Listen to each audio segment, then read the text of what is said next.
Jawa. Assalamualaikum Pak Didi. Selamat pagi Bapak Kepala Sekolah. Terima kasih telah menyempatkan waktu untuk berbincang dengan saya. Kali ini saya akan menanyakan beberapa hal yang kaitannya dengan tugas CGP yang saya emban, Pak. Okay. Yaitu tentang pengambilan keputusan dengan 3 langkah paradigma dan 9 prinsip paradigma dilema. Yang pertama, Pak, mohon maaf, selama ini bagaimana Bapak dalam mengidentifikasi kasus-kasus yang merupakan dilema etika atau bujukan moral, Pak? Oke. Baik, jadi dilema etika kan situasi di mana ada benar versus benar, ya. Kebenaran versus kebenaran. Ya. Ketika sebuah persoalan yang sebetulnya sama-sama benar, kemudian harus diambil kebijakan mana yang dipilih. Ya, itu kalau di sekolah, kepala sekolah lebih cenderung sebaiknya mengambil langkah-langkah partisipatif, maksud saya. Jadi di sekolah kan banyak tim. Taruhlah misalnya ada rapat yang ingin mengambil kebijakan sesuatu di sekolah, meskipun final decisionnya, keputusan akhir ada di kepala sekolah, tetapi tetap kepala sekolah membutuhkan masukan dari bapak dan ibu guru dan terutama dari tim-tim yang sudah dibentuk di sekolah itu. Memang tidak mudah mengambil keputusan yang ketika sama-sama benar pendapatnya. Itu dikembalikan kepada satu, saya yakin pengalaman pemimpin untuk membuat kebijakan.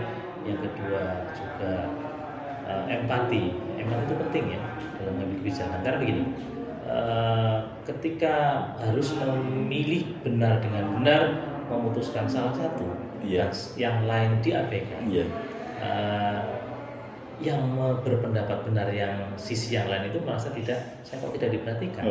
Diperhatikan kok yang itu gitu. Sehingga sebetulnya ketika benar versus benar itu kepala sekolah bisa ketika akan mengambil keputusan atau kebijakan itu tadi berdiskusi, berkomunikasi dengan teman-teman tim, dengan rekan-rekan guru senior, dengan tim sekolah, sehingga ketika kebijakan dikeluarkan menjadi sebuah keputusan yang harus diikuti dan mengikat kepada semua, kalau di sekolah guru dan karyawan, itu menjadi sebuah kebijakan yang kuat, karena itu tidak berasal hanya dari kepala sekolah semata, tapi mempertimbangkan masukan dari tim, dari bapak ibu guru, dari guru senior dan sebagainya. Sehingga yang dilema moral mungkin lebih mudah, lebih sulit kalau yang bujukan ya, yang bujukan itu lebih sulit karena benar versus salah. Benar versus salah.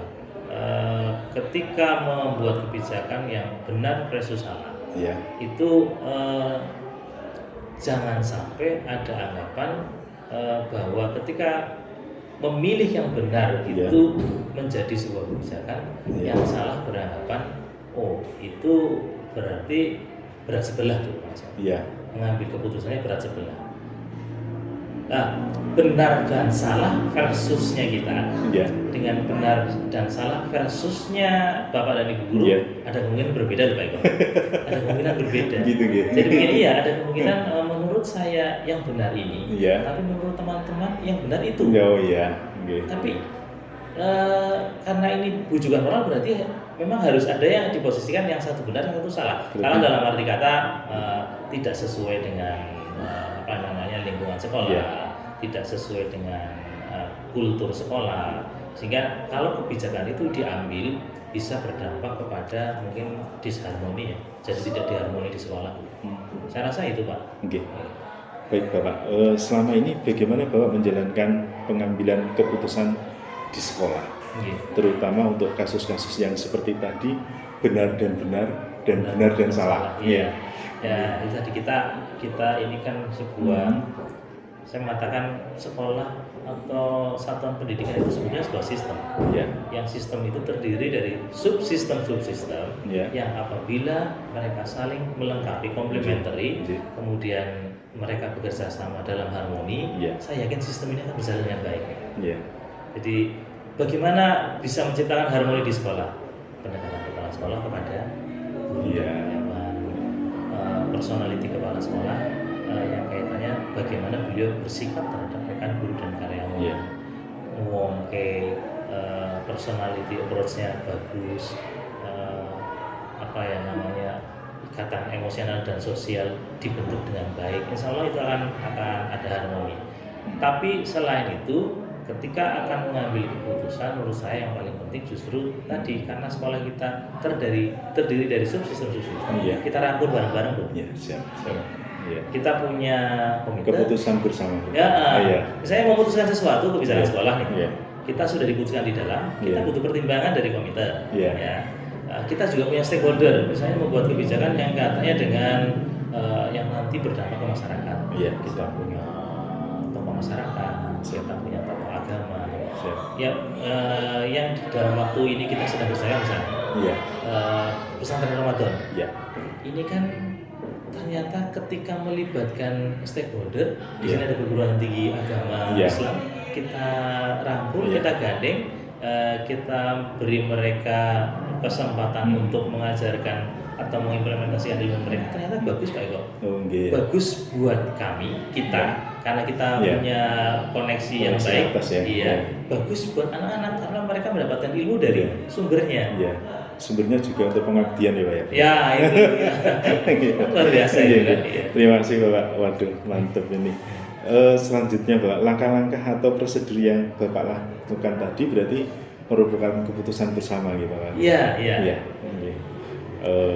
Hal-hal apa yang selama ini Bapak anggap efektif dalam pengambilan keputusan pada kasus-kasus yang tadi Pak? Oke. Iya.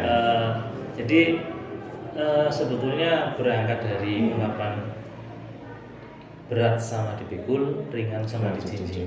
Sesuatu yang kelihatannya begitu kompleks, begitu sulit dikurai. Iya. Ketika kita bicarakan dengan banyak pihak, dengan banyak orang, nampaknya akan menjadi lebih mudah, lebih sederhana. Persoalan akan menjadi lebih sederhana. Siap. Karena tadi ada ungkapan many men, many mind, banyak orang, banyak pikiran. Iya. Buah-buah pikiran banyak orang itu kita kumpulkan, kita satukan, kita buat sebuah kebijakan. Siap. Siap. Insya Allah itu bagus tuh. Oh iya, siap. Artinya bisa saling memahami, bisa saling mengerti, tidak Oke. saling menolak, tidak hitam putih, benar salah, Siap. tapi ayo kita rangkul, Iya. kita diskusikan, Iya. kita komunikasikan, kemudian kita buat sebagai sebuah keputusan. Siap. Kalau sudah jadi keputusan, mengingat kepada semua orang. Ya.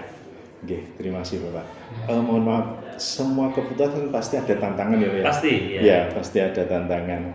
Tantangan yang dalam kasus-kasus dilema itu apa Pak kira-kira ya Pak? Konsistensi sebetulnya. Konsistensi ya. Konsistensi. Konsistensi. Jadi kita bersepakat, misalnya seragam, Ya. misalnya yang sederhana lah, seragam. Seragam sudah dibuat oleh tim manajemen humas hari Senin ini, Selasa ini, Rabu ini. Tapi tidak semua orang selalu bisa konsisten melakukan bahkan dari hal yang sederhana seperti seragam itu. Oh iya. Tidak hanya apa namanya jenis seragamnya, tapi potongan atau model pakaiannya. Oh iya. Itu pun kadang-kadang Siap. jadi persoalan. Beda ya. Iya. Misalnya nih, saya Iya, sederhana. iya. Saya atau kita Iya. berkesempatan membeli seragam Oke. batik misalnya. Siap. Pergub itu kan kalau untuk PNS tidak boleh lengan panjang kan? Oh iya, iya. Kalau untuk dinas loh ya, Iya, harus lengan kedinasan. pendek. Iya. Tetapi tidak semua orang mau. Iya. Ada guru yang mengatakan aku nggak bisa Pak pakai baju lengan pendek. Baju lengan Baju pendek. batik lengan pendek saya nggak pernah pakai. Iya. Semua betul. batik saya lengan panjang. Gitu. Nah, itu sederhana. Sederhana, Contoh sederhana, sederhana, tapi ya. konsistensi sebetulnya. Konsistensi, ya. Kalau Iya. ketika kita menyampaikan sebuah kebijakan yang rujukannya jelas, kayak itu pergub, seharusnya konsisten yang dilakukan. Oh gitu ya. Iya. Oke, terima kasih Pak. Dalam penyelesaian dilema etika yang tadi Pak, tentunya mungkin apakah Bapak menjadwalkan dalam waktu tertentu, Iya. kemudian penyelesaiannya di tempat tertentu Iya. atau bagaimana Pak? Iya, oke. kita punya apa ya, kultur sekolah Kultur ketika sekolah, ingin membicarakan tentang sebuah produk kebijakan sekolah itu perlu lewat mekanisme musyawarah Ya. rapat guru Ya. dan karyawan ya, sehingga dalam memutuskan sesuatu memang Ya. sebaiknya kita membuat schedule, Schedule, membuat ya. jadwal Ya, siap. agar karena di sekolah kan ininya berganti-ganti. Siap. Apa yang namanya materi-materi yang dibicarakan berganti-ganti. Siap. Kesepakatan kebijakan harus berganti-ganti. Iya. Artinya susul menyusul. Iya. Habis ujian ada ulangan akhir semester, Siap. ada pendidikan mahasiswa baru. Iya. Nah itu kan harus dijadwal, harus dibuat, Harus dibuat schedule, schedule ya. ya, supaya nanti produk dari musyawarah atau rapat itu nyambung dengan momentum yang akan dilaksanakan. Mungkin faktor-faktor dalam penentu keputusan tadi mungkin dipengaruhi oleh orang lain ya Pak ya? Atau faktor lain mungkin? Iya. Mungkin selama ini faktor-faktor apa yang mempengaruhi keputusan Bapak dalam pengambilan keputusan di lima tadi? Mengambil keputusan di sebuah lingkungan pendidikan memang menurut saya yang paling penting untuk dirujuk adalah kultur sekolah. Kultur sekolah. Kultur sekolah itu penting sekali Pak. Kultur ya. Saya bisa menerapkan, ya saya sudah berada di 4 sekolah. Saya bisa menerapkan kebijakan A di sekolah A, tapi di sekolah B mungkin ada resistensi penolakan dari guru. Itu kan di sana. Beda dengan di sini. Di sini kami sudah terbiasa begini, di sini kami sudah terbiasa begitu. Di sana mungkin bisa disituasikan seperti itu, dikondisikan seperti itu. Di sini tidak bisa. Ya, sehingga dalam kita memutuskan sesuatu tetap perlu pertimbangan, Pak. Banyak hal. Di sekolah misalnya ada beberapa teman-teman senior, guru-guru senior yang sudah memiliki pengalaman lebih lama dari kehadiran kepala sekolah barangkali. Kita rangkul mereka, kita diskusi dengan mereka untuk mengambil kebijakan yang kaitannya dengan produk hukum sekolah. Oke. Ini yang terakhir Pak. Oke. Banyak ilmu Pak hari ini. Asli ini ilmu baru. Pembelajaran apa yang Bapak petik dari pengalaman Bapak selama ini dalam pengambilan keputusan dilema etika? Oke. Dilema etika berarti benar versus benar ya. Itu memang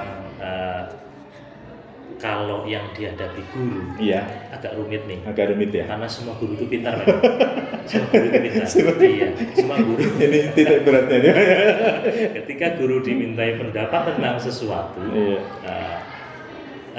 ada yang merasa bahwa pendapat dia itulah yang paling rasional, yang paling bisa diterima, dan itu mungkin di beberapa tempat pokoknya pendapat saya harus dipakai, harus digunakan. Pokoknya pendapat saya sudah saya dasarkan atas pertimbangan-pertimbangan A, B, C, D, yang dia akan memversuskan dengan kebenaran dari pihak yang lain.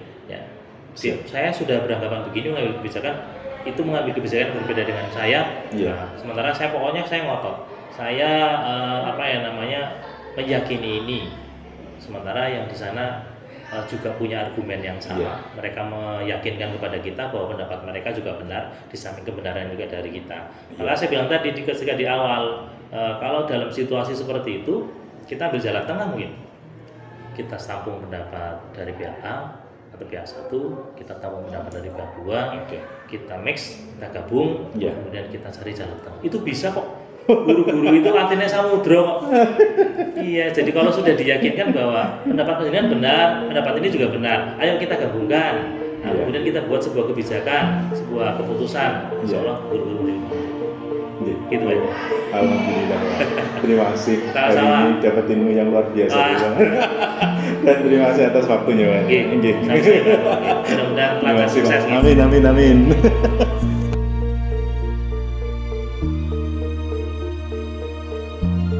Assalamualaikum warahmatullahi wabarakatuh. Waalaikumsalam warahmatullahi wabarakatuh. Sehat Pak Eko ya? Alhamdulillah.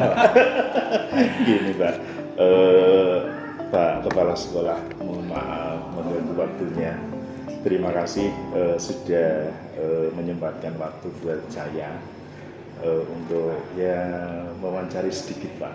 Ini kebetulan saya lagi mengemban tugas dari CGP Pak untuk mengetahui sedikit tentang pengambilan keputusan di SMA Negeri 1 Sirangkop Pak.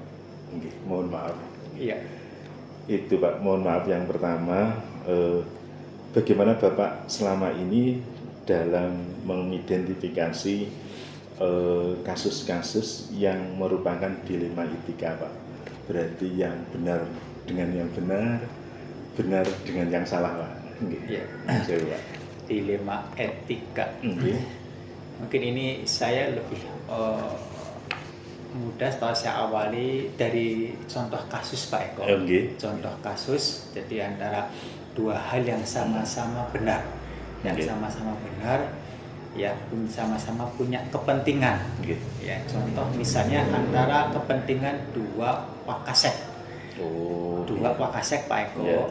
Misalnya antara wakasek kesiswaan dengan wakasek kurikulum. Ya, yang maksud kedua kepentingannya adalah atas dasar keinginan, maksudnya bukan keinginan, maksudnya program yang telah dilaksanakan oleh kesiswaan berkaitan dengan persiapan sejumlah siswa dalam kegiatan atau persiapan untuk mengikuti Popda di tingkat karesidenan, berarti yang belum lama ini sudah terjadi dan dilakukan, Pak Eko. Itu kan kesiswaan merekomendasikan atas keinginan atau programnya dari pelatih pembina cabang sepak takraw dan juga bola voli, maka siswa di hari-hari efektif pembelajaran mereka mengikuti latihan. Karena di 2 minggu terakhir menjelang lomba. Ya, lomba. Nah, ini dari kesiswaan punya program seperti Pak Eko. Kemudian dari kurikulum ya itu menghendaki agar siswa tetap bisa mengikuti kegiatan pembelajaran, Pak Eko. Ini kan sama-sama benarnya masing-masing punya kepentingan. Di satu sisi pengen kesiswaan itu maksimal dalam prestasinya, di sisi lain ke wakasek kurikulum juga menghendaki agar siswa maksimal dalam kegiatan pembelajaran.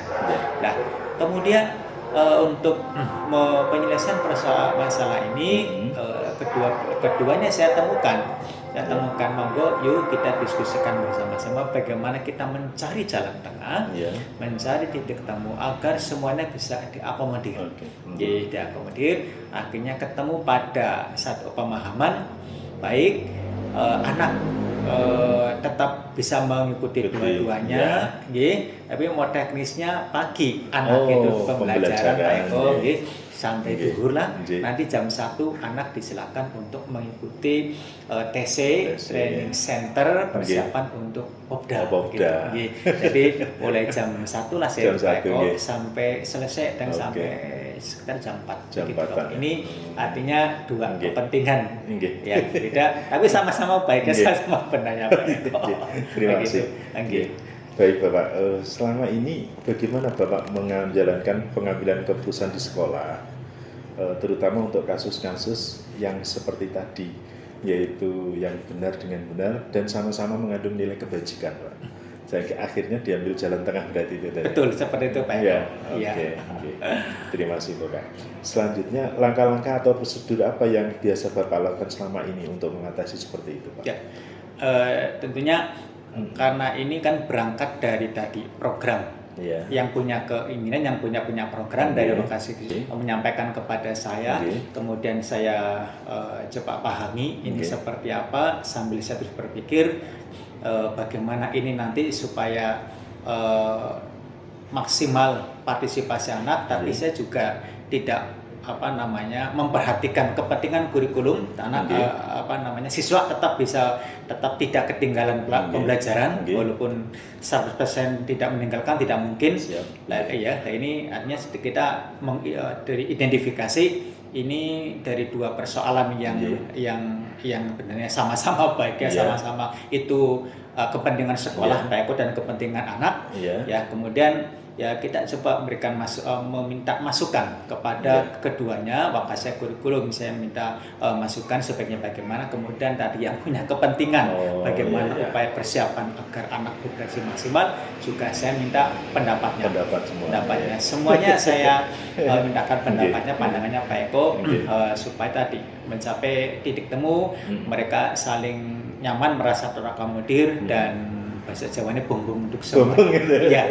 Itu. Terima kasih, Pak. Iya, karena mereka dilibatkan dalam upaya saya Nggih. mengambil keputusan Nggih. begitu Pak Eko. Nggih. Mohon maaf Pak. Hal-hal apa saja yang selama ini Bapak anggap paling efektif dalam mengambil keputusan dilematika tadi? Berarti harus join semuanya ya Pak ya? Iya. Iya, jadi yang mendasar bahwa saya punya keterbatasan Pak Eko. Keterbatasan mungkin pemahaman, mungkin informasi atau kemampuan saya dalam mengambil keputusan. Maka saya harus melibatkan teman-teman yang terkait begitu Pak. Yang terkait, yang membidangi terkait, dan saya dalam ini berusaha lebih banyak mendengar dari mereka, kemudian nanti kita coba mencari menyimpulkan dari pandangan-pandangan mereka, dari saran-saran mereka seperti itu. Nah ini jadi ada persoalan, saya coba identifikasi, kemudian meminta keterangan dari yang bersangkutan masing-masing, katakanlah ini kedua belah pihak, kemudian saran masukan dari keduanya untuk saya ambil keputusan. Dalam hal tertentu mungkin saya akan minta kepada saran dari pihak lain, katakan yang seperti di sekolah ini kan ada tim penjamin mutu, ya. Tapi untuk kasus yang seperti tadi yang saya contohkan, misalnya antara kepentingan persiapan untuk Kopda, saya tidak sampai kepada tim penjamin mutu, tapi cukup dengan minta saran dari kedua beliau. Alhamdulillah bisa dicarikan solusi, dan keduanya tadi bisa menerima keputusan kepala sekolah begitu Pak Eko. Mohon maaf Bapak, selama pengambilan keputusan dilema etika pasti ada tantangan-tantangan ya Pak ya. Bagaimana tantangan-tantangan apa saja sih Pak yang selama ini untuk pengambilan keputusan dilema etika tadi Pak? Tantangannya Pak. Ya. Tantangan yang terbesar dalam pengambilan keputusan ya keinginan dari masing-masing pihak. Saling memaksakan ya. Ego barangkali iya, Pak betul, Eko ya. Pak Eko, makanya itulah Pak Eko, pimpinan itu tadi harus lebih banyak mendengar, kemudian jangan reaksioner. Reaksioner. Iya, jangan reaksioner. Ya, apalagi sekalipun mungkin membuat kita mungkin marah atau pecah dan sebagainya, itu kita jangan rasional. Ya, apalagi agama memberikan tuntunan kepada kita, jangan mengambil sikap ketika kita sedang marah. Itu. Jadi sekecewa apapun kita sebagai pimpinan itu jangan rasional Pak. Iya. Dan semua apalagi ini yang mendasar bahwa apapun informasi yang masuk ke kita itu jangan kita anggap sebagai laporan, lebih bukan laporan tapi lebih bersifat informasi. Nah nanti kan kita telaah, kita pilah-pilah dari itu. Jadi itu yang sering karena mereka itu punya ego Pak Eko. Contoh lain Pak Eko mungkin bisa melengkapi, misalnya ketika mau ada rapat RAT koperasi. Ya, karena koperasi ini kan dari pengurus koperasi mengendaki misalnya dilaksanakan pada jam KBM. Kemudian kurikulum bersikukuh, jangan menggunakan jam KBM. Ya, alhamdulillah ketemu solusinya, kita temukan, yuk kita mengambil waktu misalnya kemudian pada hari Jumat, pada Jumatan. Kan itu paling hanya mengambil aja 1-2 jam aja. Pak, ini contoh yang sama-sama baik, sama-sama benar Pak Eko. Masing-masing punya kepentingan. Terima kasih Pak. Dalam pengambilan keputusan tadi Pak, tentunya diperlukan waktu atau jadwal atau tempat tertentu mungkin Pak. Bagaimana Pak itu?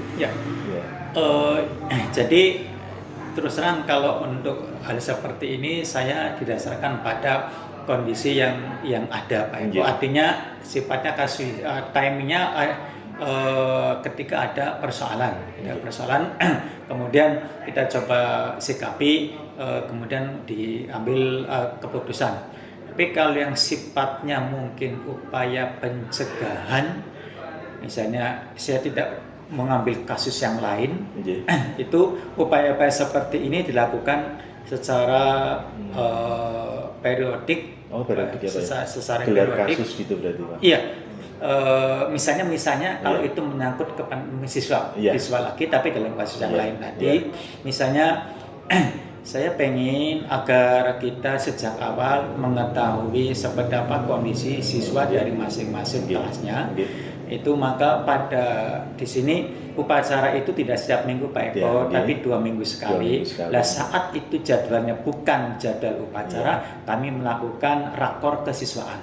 Oh, Rakor kesiswaan dilakukan pada mestinya jam upacara, pengganti jam. Pengganti Pak. Nggih, Pak itu melakukan rakor, kemudian dipimpin oleh Wakasek Kesiswaan. Nggih. Saya sifatnya mendampingi, kemudian nanti kami mendengar informasi dari masing-masing wali kelas tentang kondisi dinamika yang ada di kelasnya masing-masing. Yang terlibat Bapak Yang terlibat itu di rakor itu semuanya, Semuanya, ya? semua guru, Iya. semua guru termasuk dan kehadiran tim STP 2K itu harus STP ada. 2K, ya. STP 2K kemudian BK semuanya, karena BK dalam ini kan masing-masing kelas bisa jadi pembimbingnya berbeda.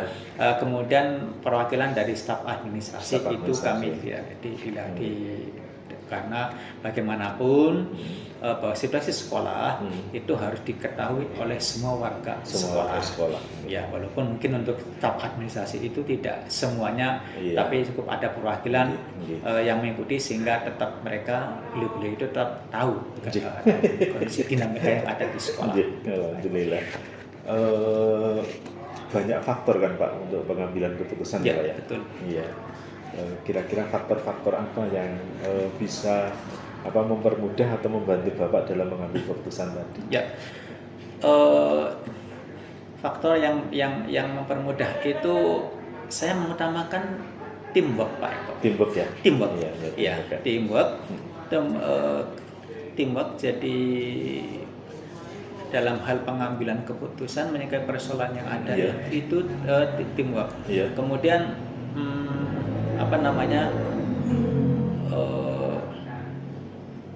jadi teamwork kita berdayakan bahkan kemudian kemudian berikutnya adalah bagaimana kita berpegang teguh atau prinsip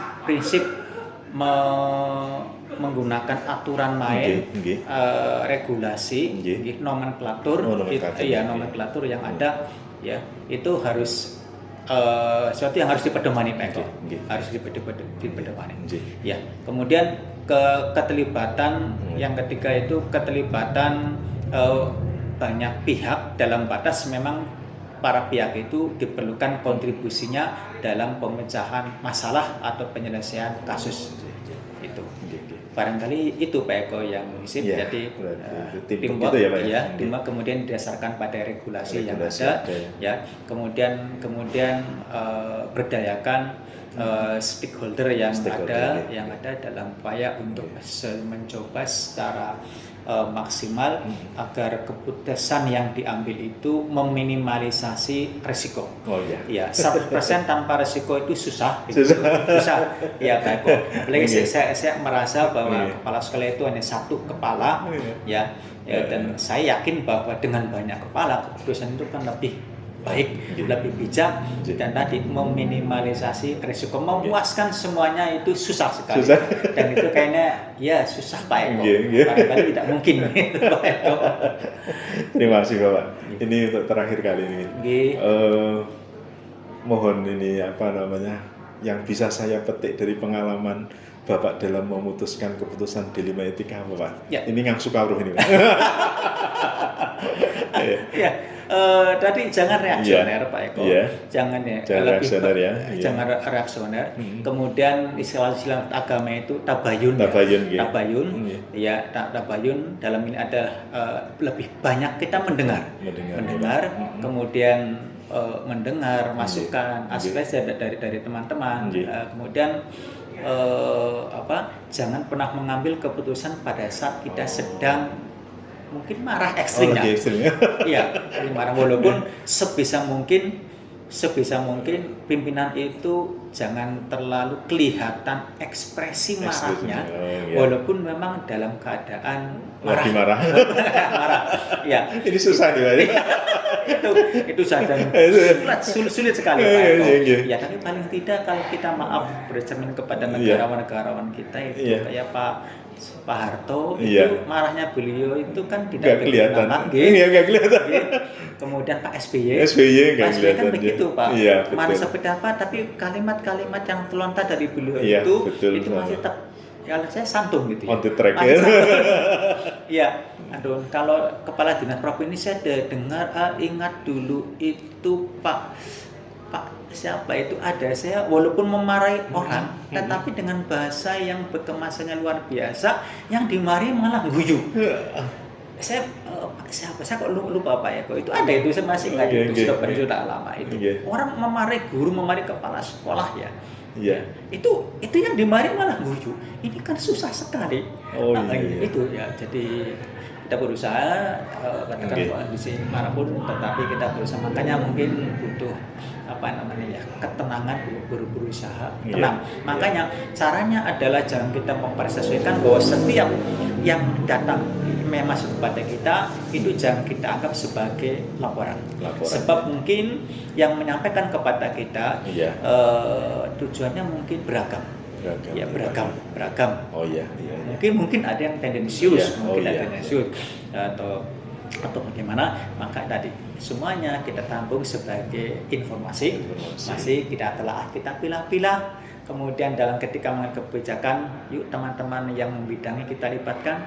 Kita banyak mendengar, kemudian tetap keputusan ada di tangan pimpinan.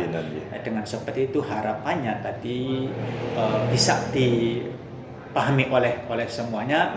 Kemudian meminimalisasi risiko, memuaskan semua pihak susah sekali. Iya.